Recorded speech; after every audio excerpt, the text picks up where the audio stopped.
Halo semua, saya Adi Amurwanto. Dalam video ini saya akan menjelaskan tentang persilangan monohibrid dengan fokus pada prinsip segregasi, konsep dominansi, dan meiosis. Mendel yang disebut sebagai bapak genetika karena menemukan teori tentang pewarisan sifat, memulai percobaannya dengan 34 varietas tanaman ercis dan meluangkan waktu selama 2 tahun menyeleksi 7 varietas tanaman tersebut yang akan dia gunakan dalam percobaannya. Mendel memastikan bahwa setiap varietas yang dipilih adalah galur murni atau homozigot untuk setiap sifat, dengan menumbuhkan tanaman tersebut selama 2 generasi dan memastikan bahwa seluruh keturunannya sama dengan parental atau tetuanya. Dia kemudian melakukan sejumlah persilangan antara varietas yang berbeda. Mendel memulai percobaannya dengan mempelajari persilangan monohibrid, yaitu persilangan antara parental yang berbeda dalam satu karakter, misalnya bentuk biji.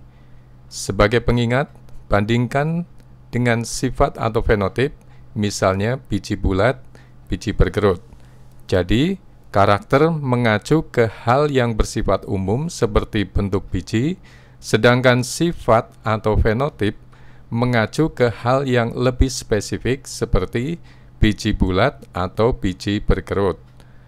Dalam hal karakteristik biji seperti bentuk biji, fenotip berkembang segera setelah biji matang, sebab sifat biji ditentukan oleh embrio yang baru dibentuk di dalam biji. Jadi, fenotip biji, bulat atau bergerut, bisa langsung diamati ketika biji sudah matang. Persilangan monohibrid yang dilakukan oleh Mendel kita bahas secara garis besar atau outline-nya terlebih dahulu. Baru setelah itu pembahasan akan dilakukan dengan lebih detail. Mari kita mulai dengan pertanyaan seperti ini. Jika tanaman ercis yang merupakan galur murni atau homozigot dengan 2 sifat beda disilangkan, dalam contoh di sini adalah biji bulat dan biji bergerut, seperti apakah keturunannya? Kita lihat beberapa kemungkinan keturunannya. Apakah keturunannya akan memiliki biji yang bulat semua atau biji bergerut semua, atau keturunannya memiliki kedua sifat tersebut, yaitu sebagian tanaman dengan biji bulat dan sebagian dengan biji bergerut, atau keturunannya merupakan campuran intermediate antara biji bulat dan biji bergerut. Ketika Mendel memeriksa generasi F1 dari persilangan ini, dia menemukan bahwa mereka mengekspresikan hanya satu dari fenotip yang ada pada generasi parentalnya. Semua biji F1 adalah bulat. Generasi pertama dari persilangan disebut generasi parental, disingkat P atau parental atau tetua. Keturunannya disebut generasi F, disingkat F ya, atau filial atau keturunan. Keturunan dari parental dalam generasi P adalah generasi F1 atau filial 1. Walaupun tanaman ercis normalnya menyerbuk sendiri, setiap tanaman melakukan persilangan dengan tanaman itu sendiri, itu normalnya.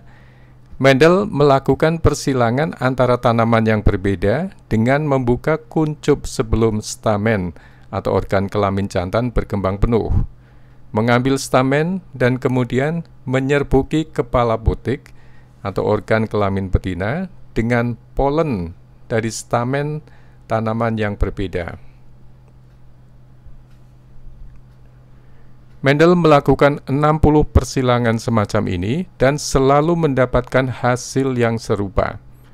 Dia juga melakukan persilangan resiprok atau persilangan kebalikannya, di mana dalam satu persilangan, polen atau serbuk sari atau gamet jantan diambil dari tanaman dengan biji bulat Dan persilangan resiproknya atau kebalikannya, polen diambil dari tanaman yang berbiji berkerut. Persilangan resiprok memberikan hasil yang sama. Seluruh F1 berbiji bulat. Mendel menanam biji-biji F1, menumbuhkan tanaman yang berasal darinya, dan membiarkan tanaman untuk melakukan fertilisasi atau penyerbukan sendiri, menghasilkan generasi F2. Kedua sifat dari generasi P muncul dalam generasi F2.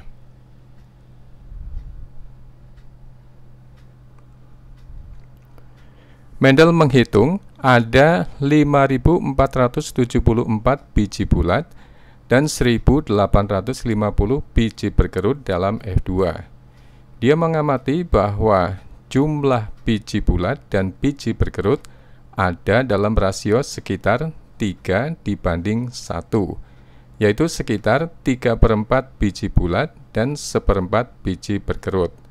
Mendel melakukan persilangan pada ketujuh karakteristik yang dia pelajari dari tanaman ercis, dan dalam seluruh persilangan dia memperoleh hasil yang sama.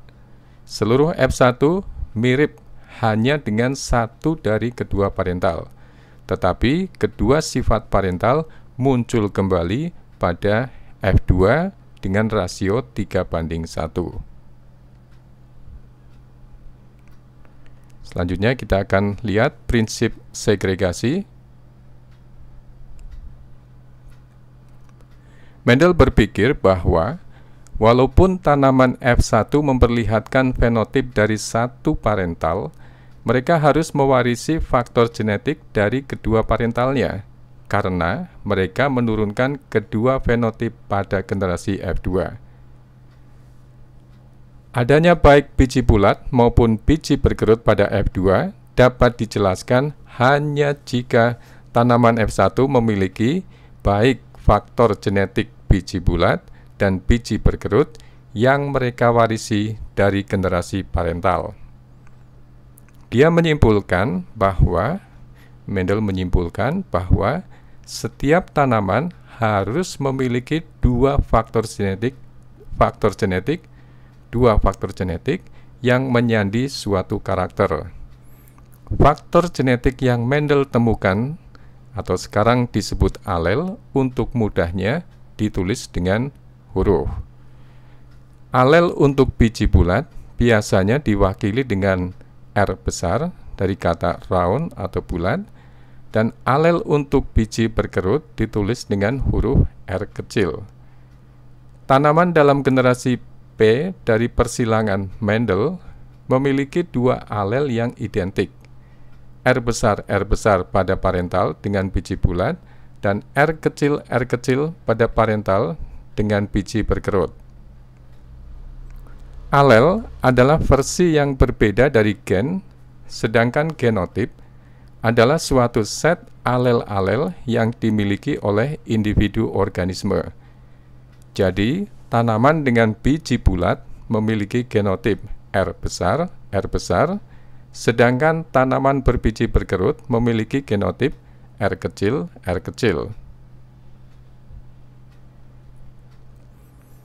Pada waktu pembentukan gamet atau meiosis, jadi meiosis itu pembentukan gamet, dua alel pada setiap tanaman memisah. Ini yang disebut prinsip segregasi. Jadi dua alel memisah. Satu alel bergabung dengan setiap gamet. Karena homozigot biji bulat mengandung dua alel yang sama, maka hanya ada satu macam gamet yang terbentuk, yaitu gamet dengan alel R besar.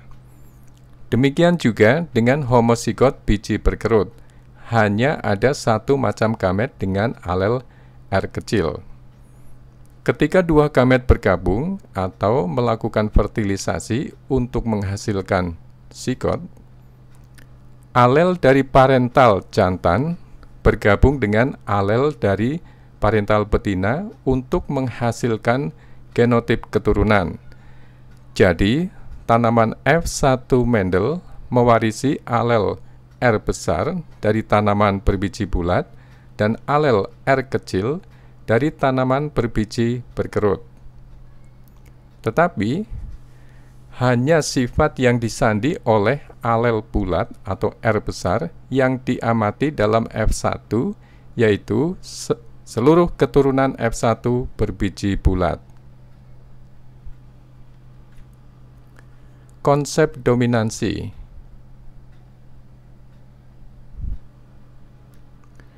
Sifat yang nampak tidak berubah dalam keturunan heterozigot F1 Mendel disebut dominan, dan sifat yang tidak muncul dalam keturunan heterozigot F1 disebut resesif.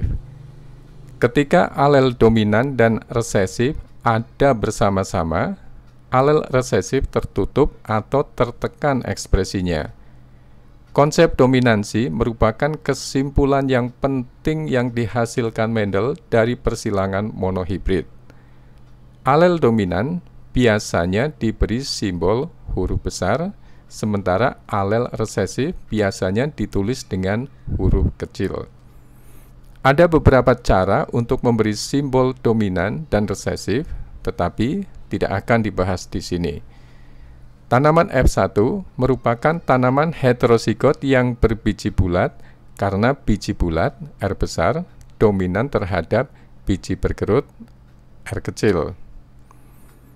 Alel R besar dan R kecil pada tanaman heterozigot akan memisah atau segregasi pada waktu pembentukan gamet untuk membentuk gamet R besar dan gamet R kecil.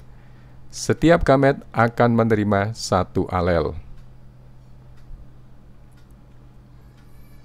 Gamet-gamet pada tanaman F1 menyerbuk sendiri untuk menghasilkan tanaman F2.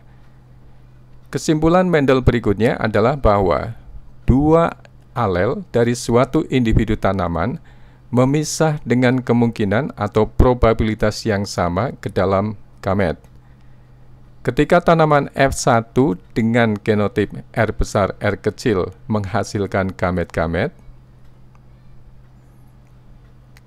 kita lihat sini, separuh gamet menerima alel R besar untuk biji bulat, dan separuhnya lagi menerima alel R kecil untuk biji berkerut.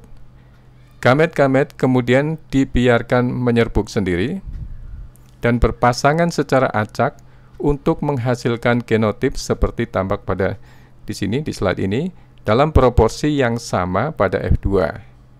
Seperempat R besar R besar, seperempat R besar R kecil, seperempat R kecil R besar, dan seperempat R kecil R kecil.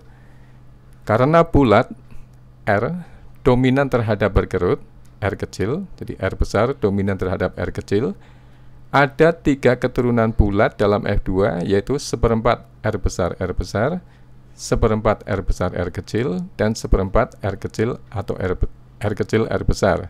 Untuk setiap keturunan biji berkerut yang seperempat R kecil dalam F2. Rasio fenotip generasi F2 yang didapatkan adalah 3:1 atau 3/4 bulat dan 1/4 berkerut. Rasio yang diamati Mendel ini dapat diperoleh hanya jika dua alel suatu genotip memisah ke dalam gamet dengan peluang yang sama. Rasio genotip yang didapatkan adalah 1:2:1 atau 1/4 R besar R besar dibanding 2/4 R besar R kecil dibanding 1/4 R kecil R kecil. Penting untuk diingat bahwa rasio atau nisbah 3:1 adalah rasio fenotip, sedangkan rasio 1:2:1 adalah rasio genotip pada F2 hasil persilangan monohibrid. Mendel mengkonfirmasi prinsip segregasi dan konsep dominansi dengan membiarkan tanaman F2-nya untuk menyerbuk sendiri dan menghasilkan generasi F3. Tanaman berbiji bulat, homozigot, R besar akan menghasilkan tanaman berbiji bulat homozigot R besar R besar. Tanaman berbiji bulat heterozigot R besar R kecil akan menghasilkan tanaman berbiji bulat R besar dan R besar R kecil dan tanaman berbiji berkerut R kecil dengan perbandingan 3:1. Tanaman berbiji berkerut homozigot R kecil akan menghasilkan tanaman berbiji berkerut homozigot R kecil. Mendel menanam biji yang diperoleh dalam F3 dan melakukan lebih dari 3 siklus penyerbukan sendiri. Hasilnya konsisten dengan prinsip segregasi dan konsep dominansi.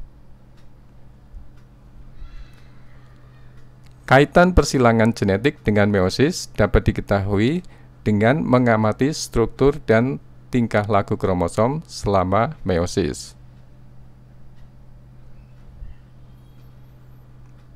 Kita review sedikit pengertian tentang meiosis. Jadi meiosis merupakan pembelahan sel yang menghasilkan sel gamet. Sel gamet itu misalnya sperma atau sel telur. Jumlah kromosom sel parental berkurang menjadi setengahnya. Jadi dalam meiosis jumlah kromosom sel parental berkurang menjadi setengahnya, menghasilkan 4 sel-sel gamet dari 2N menjadi N. Pada tahun 1900, ketika karya Mendel ditemukan dan para ahli biologi mulai menerapkan prinsip hereditas atau pewarisan sifat, hubungan antara gen-gen dan kromosom masih tidak jelas. Teori bahwa gen-gen terdapat dalam kromosom, the chromosome theory of heredity, dikembangkan awal tahun 1900-an oleh Walter Sutton yang kemudian merupakan lulusan dari Universitas Columbia, dan Theodor Boveri, seorang ahli sitologi dan embriologi Jerman, mendapatkan kesimpulan yang sama pada kisaran waktu yang hampir bersamaan. Teori mereka sekarang disebut teori kromosom Boveri-Sutton atau Sutton-Boveri, berdasarkan pengamatan perilaku kromosom selama meiosis. Simbol-simbol yang digunakan dalam persilangan genetik seperti R besar dan R kecil merupakan singkatan dari sekuen DNA tertentu dalam kromosom yang menyandi fenotip tertentu. 2 alel suatu genotip didapatkan pada kromosom yang berbeda tetapi merupakan homolognya. 1 kromosom dari setiap pasangan kromosom diwariskan dari ibu dan satunya diwariskan dari ayahnya. Lihat, alel R besar terdapat pada lokus di 1 kromosom, sedangkan alel R kecil terdapat pada lokus di kromosom homolognya. Dalam tahapan S dari kata sintesis, dari interfase meiosis, setiap kromosom menduplikasi atau replikasi, mengganda, menghasilkan 2 kopi dari setiap alel, 1 pada setiap kromatid. Bisa dilihat, 2 alel R besar terdapat pada 2 kromatid yang masih terikat pada sentromer. Demikian juga 2 alel R kecil terdapat pada 2 kromatid yang masih terikat pada sentromer. Di sini kita sebut kromosom dengan nama kromatid. Dalam profase 1 meiosis, pindah silang atau crossing over bisa terjadi, bisa juga tidak. Jika ada pindah silang atau crossing over, maka 2 kromatid pada tiap kromosom identik. Tetapi jika pindah silang terjadi, maka 2 kromatid dari setiap kromosom yang mereplikasi tidak lagi identik. Mendel sendiri tidak mengetahui apapun tentang kromosom. Dia memformulasikan prinsip pewarisannya seluruhnya berdasarkan hasil persilangan yang dia lakukan. Luar biasa, bukan? Dan kita tahu bahwa prinsip Mendel ternyata bekerja karena prinsipnya berdasarkan pada tingkah laku kromosom yang sebenarnya dalam meiosis.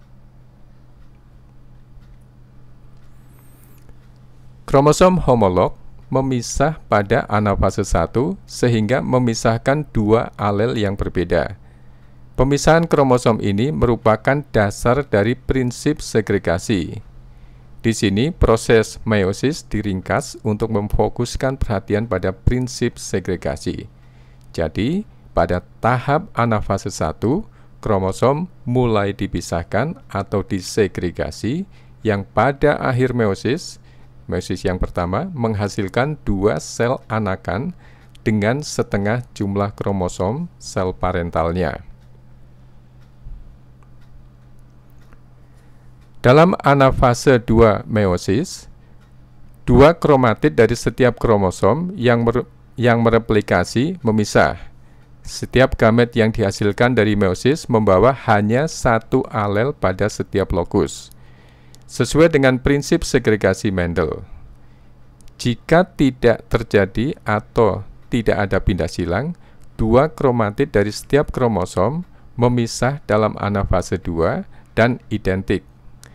Dalam anafase 2, yang dipisahkan atau disegregasi adalah kromatidnya, sehingga pada akhir meiosis 2 dihasilkan 4 sel anakan yang haploid. Ingat tadi, dalam anafase 1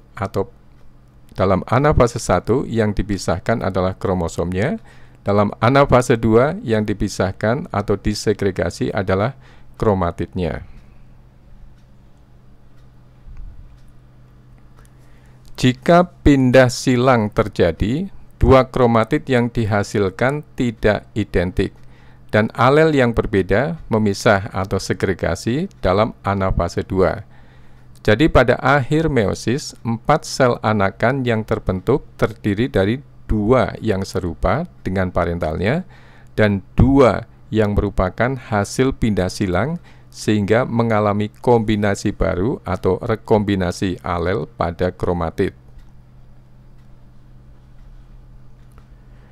Kesimpulan percobaan Mendel dapat diringkas menjadi dua yang utama, yaitu prinsip segregasi dan konsep dominansi.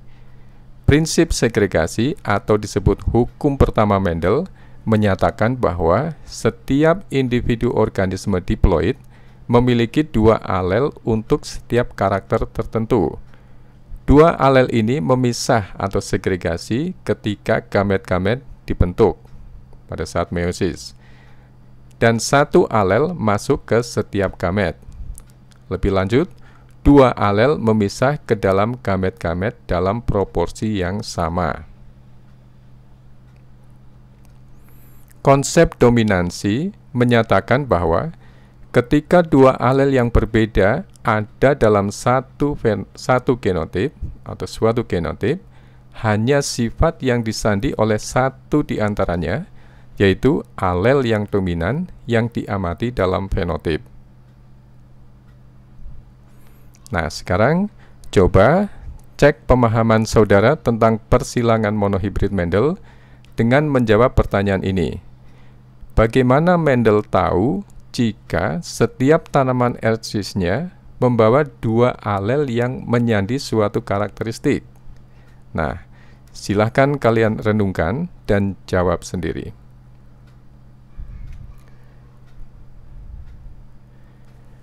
Demikianlah pembahasan kita tentang persilangan monohibrid, prinsip segregasi, konsep dominansi, dan meiosis. Semoga topik ini menambah wawasan saudara. Jika ada yang masih kurang paham, silahkan diulang atau direview sampai saudara benar-benar paham. Silahkan beri masukan ke saya apabila ada kesalahan tulis dan atau lisan atau kekeliruan informasi. Silahkan komen di bawah untuk perbaikan pembelajaran yang akan datang. Komen dan dukungan saudara dengan menonton video ini sampai selesai sangat bermanfaat bagi perkembangan channel ini. Tetap semangat dan fokus dalam belajar. Terima kasih.